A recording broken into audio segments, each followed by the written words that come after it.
I'm Avery Collins. I'm 36, live in Seattle, and I just got a text from my father telling me not to come to my stepmother's funeral. No explanation. No, I'm sorry for your loss. Just don't come to the funeral. It's a private family event. Please respect that. I stared at it, reread it twice, and typed back one word. Understood. What else was there to say? I already knew the truth. I'd always known. I was never really part of that family. Not since my dad remarried when I was 14. Not when he sent me off to boarding school in Vermont 3 months after the wedding. Not when he stopped visiting. Not when Patricia, I never once called her mom, made it clear I was a guest in the house I'd grown up in. And now, even in her death, I was an inconvenience. Growing up, I used to pretend it didn't matter. I told myself I was lucky. Private schools, violin lessons, summer programs in Europe. The kind of life that looked great in a Christmas card. But what those glossy photos never showed were the holidays I spent alone in dorm rooms because no one remembered to buy me a plane ticket home. Or how, when I got pneumonia sophomore year, the school nurse sat by my bed because my dad couldn't get away from the office. I built a life on being the girl who didn't need anything. I paid my own way through grad school with scholarships and side hustles. Got a job in investment compliance, worked my way up to senior analyst at a boutique wealth management firm. Everyone says I'm sharp, composed, a force in a blazer. What they don't know is, I've spent my entire life holding myself together because if I fall apart, there's no one coming to help. 3 years ago, my dad called me out of the blue. I still remember the way his voice dropped when he said, "It's not easy for me to ask, Avery, but I need your help." The mortgage on the Bainbridge house, their house, was under threat. He needed someone with solid credit to co-sign the refinance so they didn't lose it. I should have said no. Marcus, my partner, told me not to. He saw it right away. This isn't about family, Avery. This is about control. But I said yes, because some part of me, some desperate little girl part that never grew up, still wanted my dad to see me as more than an obligation. So I signed the damn papers. I didn't even ask questions. Fast forward to now. Patricia dies after a long battle with cancer, and I find out through a neighbor, not my father, that the funeral is happening this weekend. I send a text asking if I should fly in. That's when he sends it. Don't come. And here's the part that really burns. 2 hours after I get the text, my cousin Beth calls me from Boston, all chirpy and oblivious. "So weird seeing you left off the program, Avery. I just figured you were staying in Seattle for work or something." Left off the program. My name didn't even make the printed booklet. I'm not grieving Patricia. Let's get that clear. I stopped trying to win her approval back when she told me I looked too plain to sit at the head table at her charity gala. But my dad? I still believed, up until today, that maybe if I kept showing up, being dependable, he'd finally see me. But that text? That was the funeral. Not hers, ours, me and him. So I called my lawyer. Remember that mortgage I co-signed 3 years ago? The one that saved their house from foreclosure? Turns out I don't have to stay on it. Not anymore. And when my father finds out what I did next, he's going to wish he'd sent flowers instead of that text, because I'm not just walking away. I'm taking the safety net with me. The next morning, I sat at my kitchen counter with a cup of coffee growing cold in my hand and my laptop open to the property records for Kitsap County. I didn't know exactly what I was looking for. I just wanted to see something real. Something that confirmed I wasn't losing my mind. And that's when I saw it. Transfer of ownership from Charles and Patricia Collins to Graham Walter Redding, stepson. Recorded March 3rd, 2023. I felt like the floor dropped out from under me. Graham, Patricia's son from her first marriage. A guy I'd seen maybe 3 times in my life. Twice at weddings, and once when he showed up drunk to Christmas dinner and called me the help because I was clearing dishes. They gave him the house. Not just left it in a will, not included him in the estate. They transferred it to him legally while Patricia was still alive, 2 months before she died. And you know what date was listed right underneath?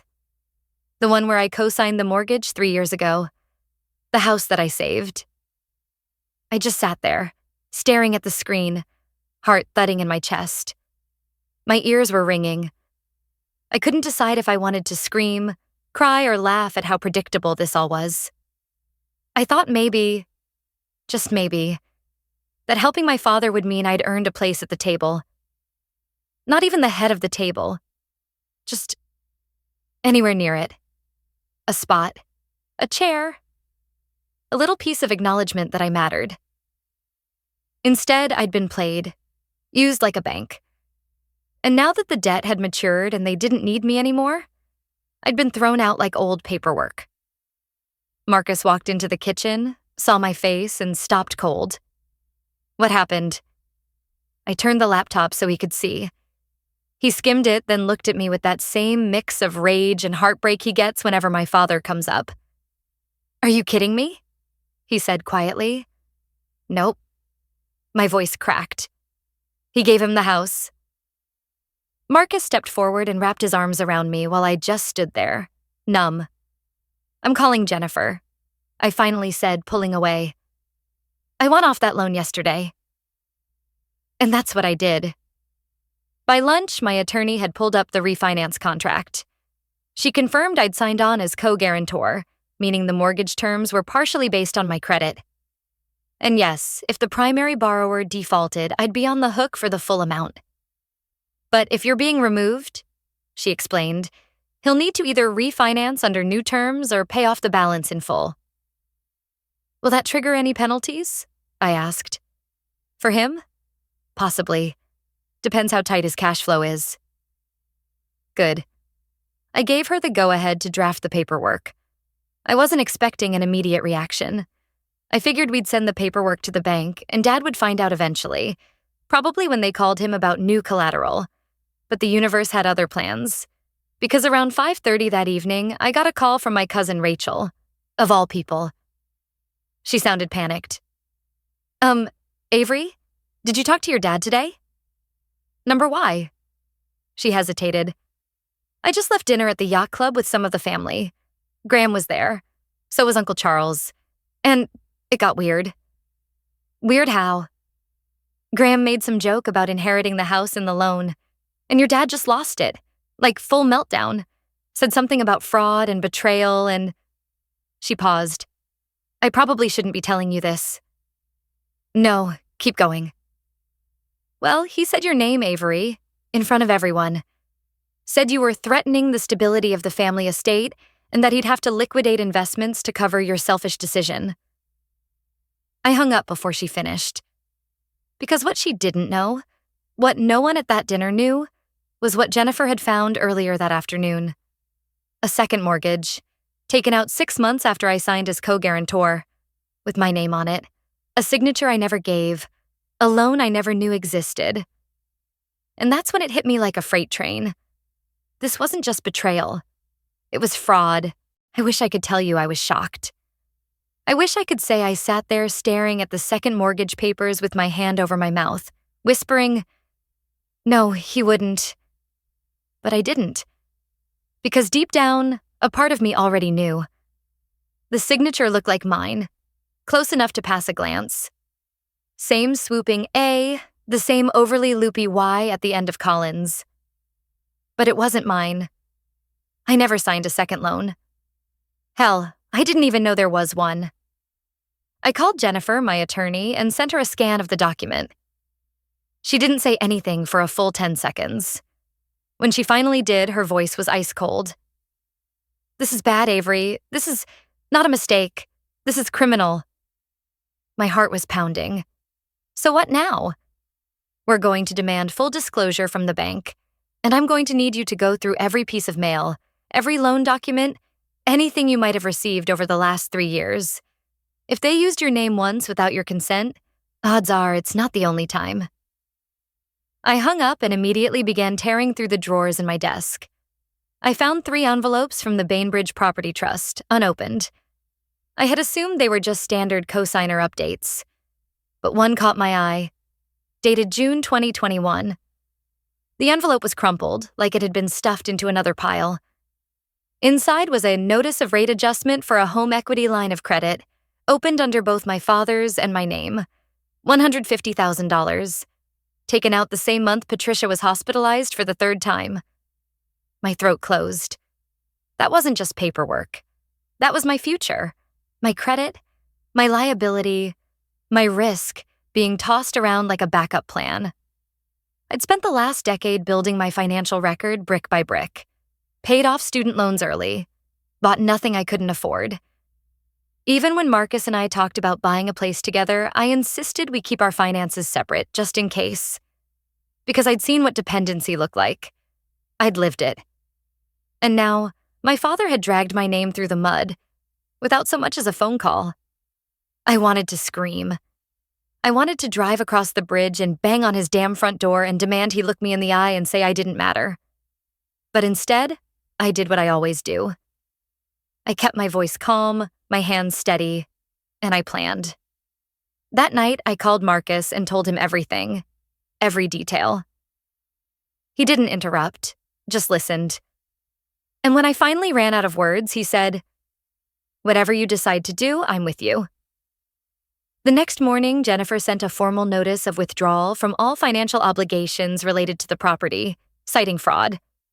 She also filed a notice with the county recorder's office challenging the legality of any future title transfers involving my name. It was clean, precise, brutal in the way only legal language can be. And then I waited. At 10:03 a.m., my phone rang. My father. I didn't answer. 10 minutes later, another call, this time from his accountant, then his lawyer, then his new wife's son, Graham. I ignored them all. By noon, I had 14 missed calls, and then at 12:47 p.m., a text popped up. Not from my dad, from my old high school friend Jamie, who still lives in Bainbridge. "Hey, are you okay? I saw something crazy at the courthouse this morning. Your dad filed an emergency petition. Claims you're mentally unfit and being manipulated. Wants temporary control over your finances." I froze. I read that text 5 times. Mentally unfit. A petition for guardianship. My father, the man who hadn't visited me once in college, who hadn't sent a birthday card since I was 19, was trying to legally take control of my life. I stood up so fast my chair nearly toppled. Because this wasn't just betrayal anymore. This was war. There's a certain kind of anger that settles in your bones when someone who's barely been in your life suddenly claims ownership over it. That was me, sitting in Jennifer's office the next morning, numb fingers wrapped around a mug of untouched coffee, rereading the court documents she'd pulled from the clerk's system. Petition for temporary guardianship. Filed by Charles H. Collins. Reason: concern over daughter's mental state and recent erratic financial behavior. Possible manipulation by romantic partner. He was trying to have me declared mentally unfit, like I was some fragile thing who needed protecting, by the very man who'd forged my name, cut me out of family events, and handed my mother's house to a complete outsider. I laughed. I actually laughed. It came out sharp and bitter and probably a little unhinged. Jennifer looked at me, stone-faced. "This is serious, Avery. If a judge even entertains this filing, they can freeze your financial assets pending evaluation. So he gets to damage my credit, steal my name, and now threaten my autonomy? I don't think so." She nodded. Then we fight. We spent the next 48 hours preparing everything: timeline of events, proof of fraud, screenshots, bank notices, and witness statements. Marcus provided a written account of my mental health, my stability, my complete and total awareness of every decision I'd made. So did my therapist. So did my managing director at work, who included a signed letter stating I was being considered for partnership next quarter and had demonstrated impeccable financial judgment. But what really sealed it? The forensic document analyst Jennifer hired overnight. He reviewed the loan paperwork my father had submitted to the bank, and within 24 hours returned a report stating with 98.4% certainty. The 2 additional signatures do not match the known writing style or pressure pattern of Avery Collins. We walked into court that Friday. I wore a navy suit. No jewelry, no flash, just clear eyes and clean lines. I was done shrinking myself. I sat tall at our table while my father walked in like he was strolling into a boardroom, not a courtroom. He didn't look at me. The judge was a woman in her 60s with tired eyes and a no-bullshit tone. She asked for an overview, and my father's lawyer stood up talking about deep concern for Avery's recent erratic decisions, citing financial withdrawals that could jeopardize family stability. Then Jennifer stood up. She didn't raise her voice. She didn't even look angry. She just passed the judge a copy of the forensic report, then the email from the bank, then the scanned loan application with my name on it, and the line where my actual signature would have gone, left blank and overwritten, and finally a notarized statement from the notary listed on the document. I did not witness Ms. Collins sign this loan. I was not present at any meeting involving her. I never met her. The judge stared at the papers for a long moment, then looked up at my father. Mr. Collins, did you submit these documents in good faith? He cleared his throat. I believed my daughter had agreed. That's not what I asked. The silence was so loud you could hear the ceiling fan turning overhead. The judge folded her hands. Petition for guardianship is not only denied, it's being referred to the prosecutor's office for review. Based on what I've seen, there may be grounds for criminal investigation. My father paled. For the first time, he looked like the child in the room. As court adjourned, he walked past me without saying a word, but I stopped him. Hey, Dad, I said. My voice was calm, steady. You forged my name twice, tried to frame my partner, tried to control my finances, tried to erase me. He turned slightly, jaw clenched. You lost, I said, and it's only beginning. We walked out of that courtroom into the overcast Seattle afternoon, and I swear, the air felt different. Lighter, like something toxic had finally been exhaled. But it wasn't over. Because when we got back to the car, Marcus handed me his phone with a stunned look on his face. Check this out, he said, pulling up an email forwarded from his friend at a local credit union. Subject line, loan application, signature alert, Collins account match timestamp. 2 weeks ago. Applicant name? Graham Walter Redding. Cosigner? Avery Collins. Signature? A fake. Again. He did it again. I didn't scream. I didn't cry. When I saw the forwarded loan application with my forged signature on it, again, I just felt quiet. It was the same dull ache you get when you finally accept someone isn't going to change. The grief wasn't new anymore. Just deeper, calmer, cold. This time, it wasn't my father. It was Graham, the golden boy, the stepson with the inherited house, who'd apparently decided my name was a free ticket to a better interest rate. He filed for a business loan under Redding Properties, LLC, something about flipping a strip mall in Kitsap County. And when the underwriter flagged a signature mismatch, someone at the credit union sent a discreet message to Marcus. It paid to have good people watching your back. Jennifer moved fast. We didn't call Graham. We didn't send a cease and desist. We filed criminal charges, forgery, fraud, attempted financial impersonation, and because of the previous case still being reviewed by the district attorney, turns out the state doesn't love when rich people forge their daughters' names twice. The whole thing escalated. I didn't even go to the hearing. Jennifer and the prosecutor handled everything. Graham's lawyer tried to claim it was a clerical error and that he thought I'd agreed over email.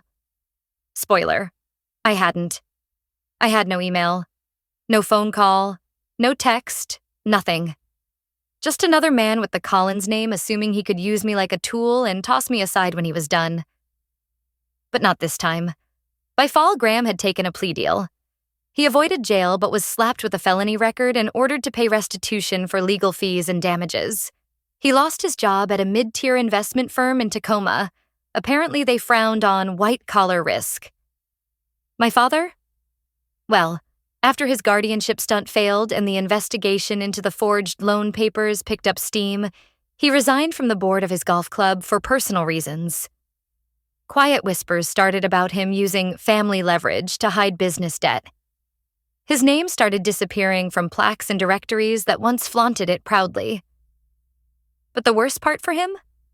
The silence. I never called. Never showed up. Never gave him the chance to twist it into something about family loyalty or misunderstandings. I just disappeared from his world. A clean surgical cut. No drama, no theatrics, just absence. And you know what? That was the revenge, not lawsuits, not public scandal. Just knowing that I would never again show up with my heart in my hands, hoping for a chair at his table. 6 months later, I got promoted to partner. Marcus and I signed the lease to our new home together. A quiet little craftsman on the edge of Queen Anne with a front porch and a lemon tree we didn't plant, but decided to keep anyway. We're getting married next spring. My mother's sister will walk me down the aisle. She cried when I asked her. I never heard from my father again. Not even after the charges. Not even when the story quietly made the local business column, buried between a merger and a retirement. I don't know if he feels regret. I'm not sure it matters anymore. What I do know is this. Sometimes walking away isn't weakness. It's strength. Not everyone deserves a second chance just because they share your last name. And blood may be thick, but so is silence when you finally choose peace over permission. If there's anything I've learned, it's that love doesn't come from obligation. And family? Real family shows up. Doesn't lie. Doesn't forge your name or question your worth when you say, enough. I spent most of my life trying to be the kind of daughter someone might be proud of. Now, I'm just proud of myself. And that's more than enough. If you've ever had to make a hard cut to protect your peace, I hope you'll share your story in the comments. I'll be reading, I promise. And if you've made it this far, thank you, really, for sitting with me through this. You're not alone. And if nobody's told you today, you're worth choosing every damn time.